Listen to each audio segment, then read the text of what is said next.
అసలు సినిమా చాలా బాగుంది, చాలా ఎమోషనల్గా ఫీల్ అయ్యాను. ఆర్పి గారి మ్యూజిక్, ఆర్పి అంటే ఉషా కాంబినేషన్, వీళ్ళిద్దరు కాంబినేషన్ చాలా హిట్స్ వచ్చాయి.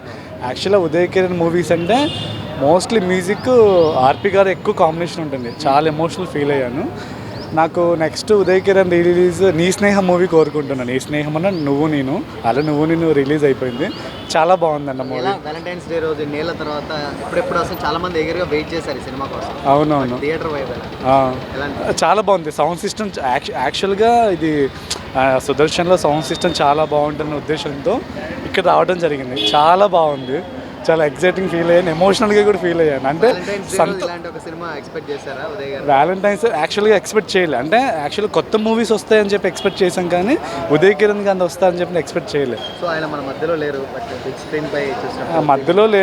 మధ్యలో లేరు, కానీ ఇక ఆయన తీసిన మూవీస్ మనం చూస్తూ ఇక ఆ జ్ఞాపకాలు, అది ఆ మెమోరీస్తో మనం గడిపేయటమే, ఇంకా అంతే, ఏం లేదు. నెక్స్ట్ ఆయన బయోగ్రఫీ కూడా వస్తుంది అన్నారు, సినిమా లైఫ్ స్టైల్ మీద వస్తుంది, కానీ రియల్గా అంతా తీయరేమో, అంటే రియల్గా తీస్తే కొంచెం ప్రాబ్లం అవుతుందేమో అనే ఉద్దేశంతో రియల్ స్టోరీ బయట పెట్టామనిపిస్తుంది. తేజ గారు అలా తీస్తాను అని కూడా అన్నారు. తీస్తే మంచిదే, హ్యాపీ, కానీ కొన్ని అవాయిడ్ చేసి తీయాల్సి వస్తుంది.